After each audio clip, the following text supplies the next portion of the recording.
There was a period of time in the mid to late noughties where I would have loved to write for a tabloid magazine. The idea of writing a headline like, "Screaming match at the grocery store, sources say they're headed for divorce," and then superimposing it next to some fairly innocuous photos of a famous couple frowning at a label on some coconut water, and then spending the afternoon arranging dresses into hot or not categories, seemed like a weird fever dream of a job where I got to look at famous people and do some creative writing. I use my brain for other things now. That's not a judgment call. Who am I to say whether this is better than gossip mags, or even better than my 9 to 5, to be honest? Capitalism bleeds us all dry. But my point is, I never really grew out of reading celebrity gossip. I feel slightly more morally conflicted about invasions of privacy and the stripping away of humanity in the name of celebrity or whatever. But not enough to actually stop reading the gossip Instagram deuxmoi, you know? Anyway, if you have even the tiniest piece of online presence, or even a little bit of interest in comedy, you might have noticed what I'm now calling the John Mulaney incident. That is, the complete and utter meltdown that the internet had following the comedian's announcement of his divorce, / subsequent announcement of his dating Olivia Munn, / subsequent announcement of Olivia Munn's pregnancy. People are treating it as though their best friend of many years has turned around and pulled off their Groucho Marx glasses and mustache to reveal a new and villainous personality that's been secretly waiting in the wings this whole time. This is, of course, not the case. He's objectively just a man who got a divorce, but it's a fascinating phenomenon. So I thought we could take a look. I'm Alex. This is Pop Culture Boner, the podcast edition, and today I'm thinking about the Mulaney incident.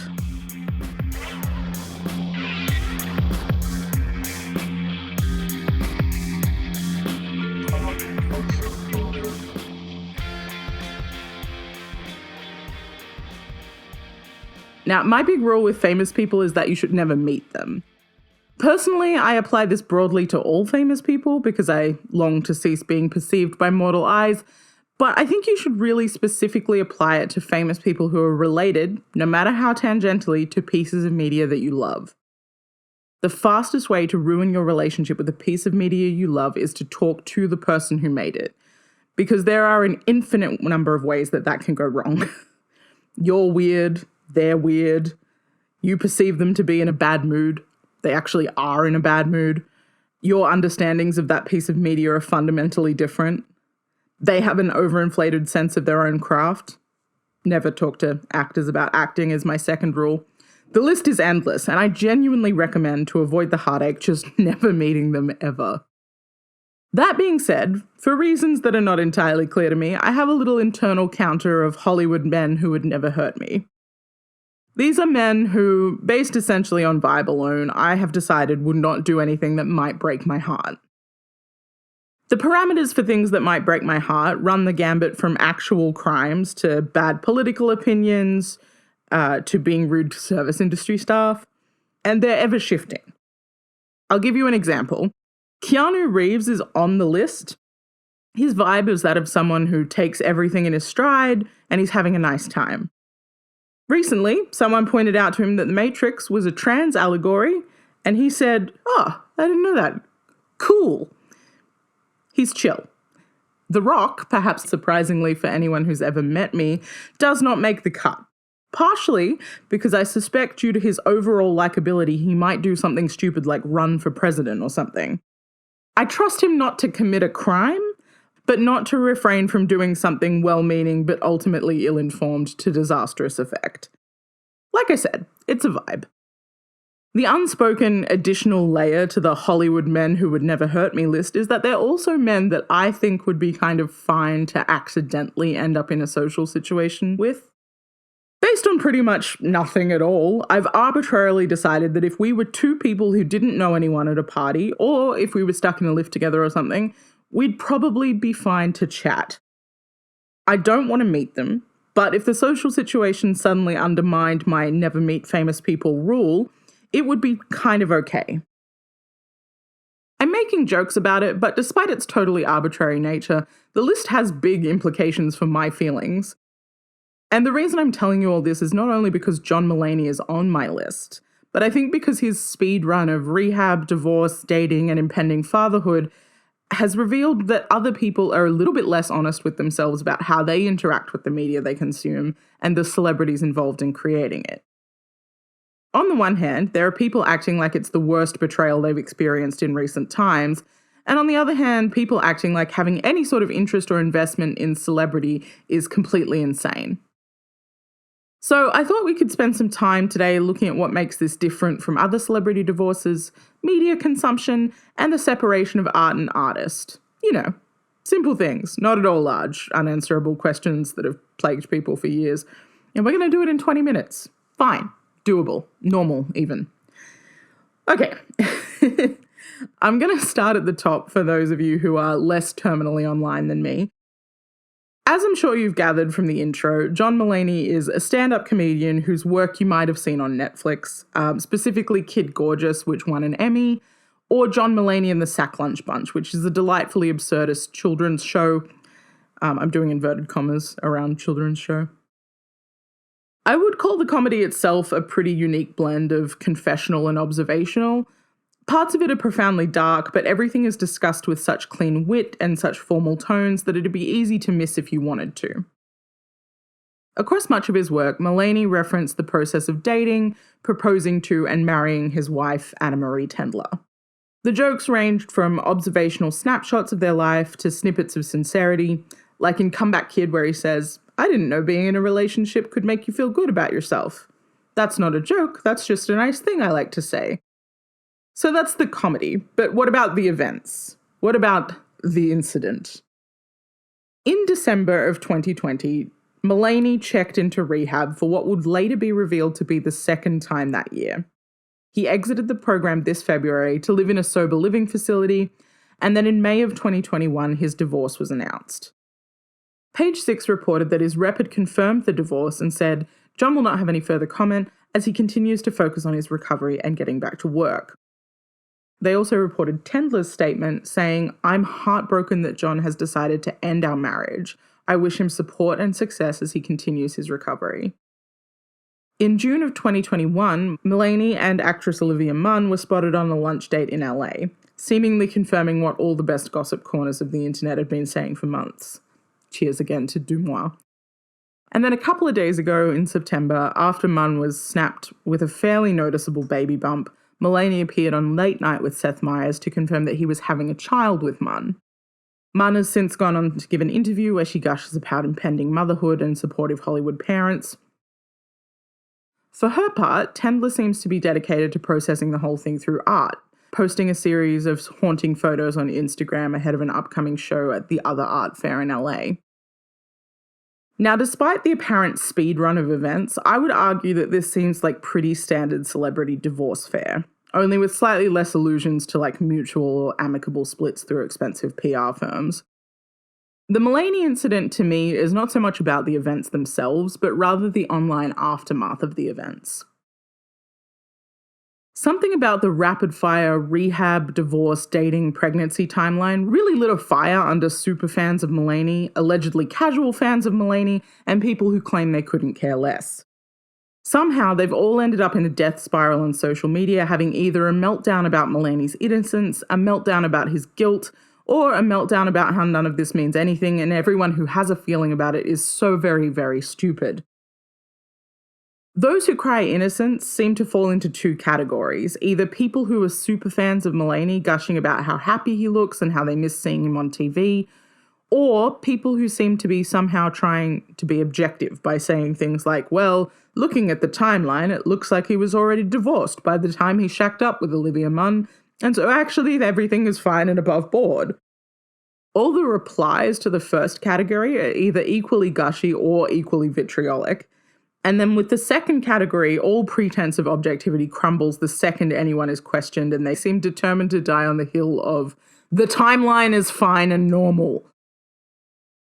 Those who cry guilt tend to reference Anna Marie Tendler in their diatribes. Her recent arts largely involved her looking like a haunting in the large, empty rooms of her former marital home, and people have really lent into her apparent grief as a sign that Mulaney committed the ultimate betrayal. The general sentiment seems to be, how dare he use her as a prop in his comedy to build himself up as a good man, and then so publicly move on so quickly. There's also some suspicion around the timeline of his relationship with Munn, and Page Six has reported allegations of cheating, although these have obviously gone unconfirmed by everybody. And then the final crowd are all tweeting things like, "This is insane. This means nothing. You don't know these people. How can you possibly be upset?" Which is, I guess, technically true. John Mulaney does not know we exist. He is not our friend. And this ultimately has no social impact on us. The planet's dying. Who cares? Etc., etc. So, does it mean everything or does it mean nothing? Perhaps unsurprisingly, I'm a little column A, little column B kind of gal.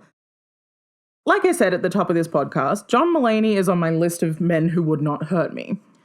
But the conditions of that list are made up and therefore completely arbitrary, guided by vibe alone. I treat his comedy specials like comfort food, which means that they do hold a special place in my heart. Now, this puts Mulaney in a precarious position on my list because any disruption to the joy I feel while watching those specials, however minor, might mean that I simply must cease watching them. This was an internal dialogue that I had and ultimately came to terms with, namely that I felt a bit bummed, I did some navel-gazing, came to terms with it, kept him on the good boy list. Now, saying all that out loud in the simplest terms possible is probably enough to make you go, "Jesus Christ, shut up. No one cares about your internal processes," regardless of where you fall on the loving or hating Mulaney spectrum. Which kind of neatly illustrates my point, I think. I have a personal relationship with the media I consume, and the random rules that guide how I feel in that relationship really only impact me.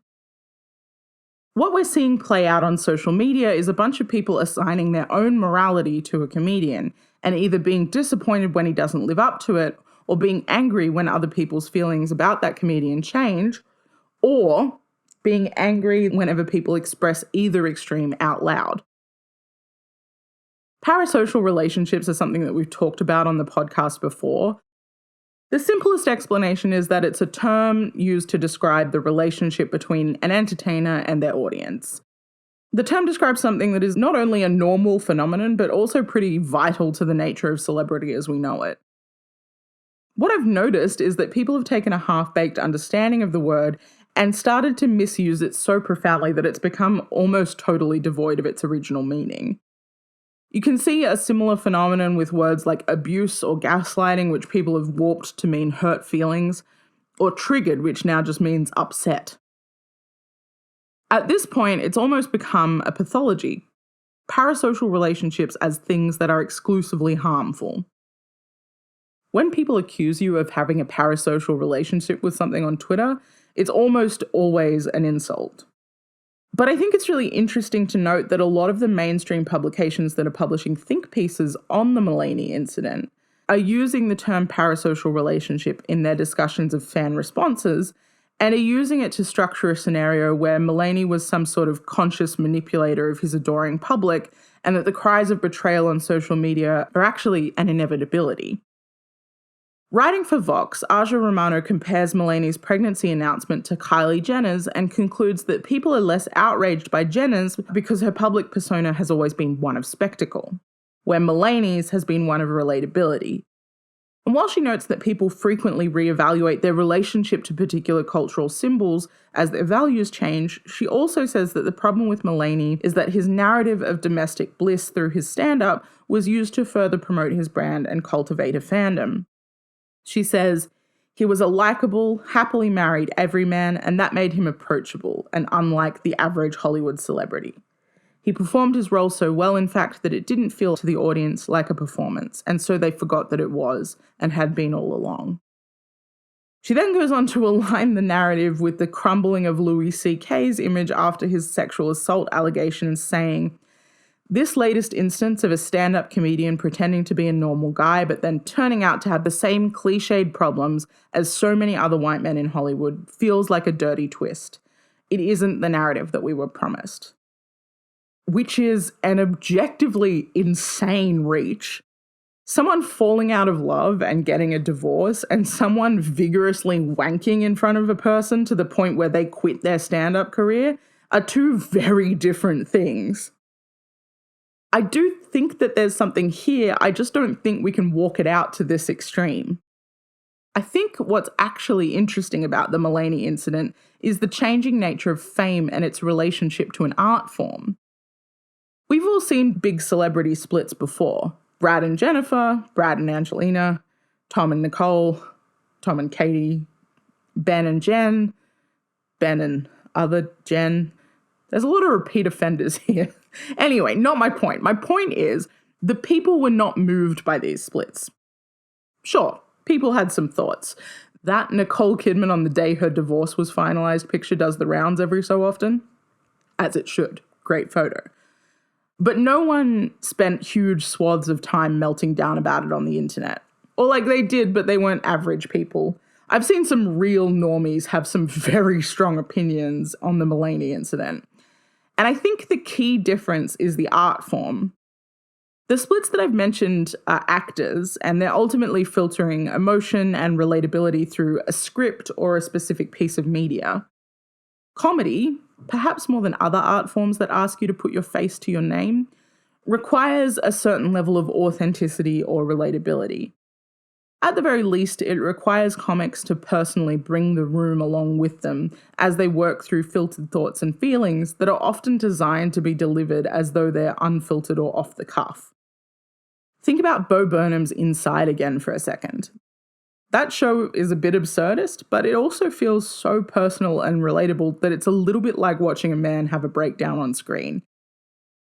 I think the artifice in these scenarios is deliberately a bit thinner for most comics, but particularly for comics who are doing something confessional, which Mulaney is. On top of this, the nature of streaming services has meant that live comedy is now in your home on your TV or your laptop. Rather than live comedy being an event where you pay money, schlep to a theatre, have someone talk to you and 100 other people, it's now something that you can just do in your bed. Now, I know people had cable and comedy channels or whatever before, but streaming has made it so much easier for people to see comics that they like and watch and rewatch those sets on demand. Live comedy is often a bit of a weird niche that people fall into enjoying. My early experiences with it were exclusively because the only people who were ever guaranteed to do sets in shitty rural locations are comedians looking for a gig. When I moved to the city, it was like a weird revelation when I made a friend who wanted to come and see touring British comedians with me. Obviously, famous comedians existed before and after, but few, if any, have reached the level of fandom that Mulaney has. He's an exceptionally talented comic and writer, but I don't think he would have hit the huge levels of mainstream success that he has if it wasn't for the readily available nature of his sets to people. So, what does it all mean? Look, I think it's my little column A, little column B argument. The Mulaney incident means something to people because people obviously always have a personal relationship with the media that they consume. It doesn't mean something to everyone, and the desire to call out or demonize people who have even the most proportionate of responses seems to be a response to this increased visibility of both fan opinions and of the mechanisms that guide fandom. And for me personally, for now, Mulaney can tentatively stay on my list of Hollywood men who would never hurt me, because ultimately, if I stick hard and fast to rule number 1, never meet famous people, he'll never have an opportunity to do so. His vibe remains what it was for me before, a little sad and a little dark. And as we know, all that matters for the list is the vibe.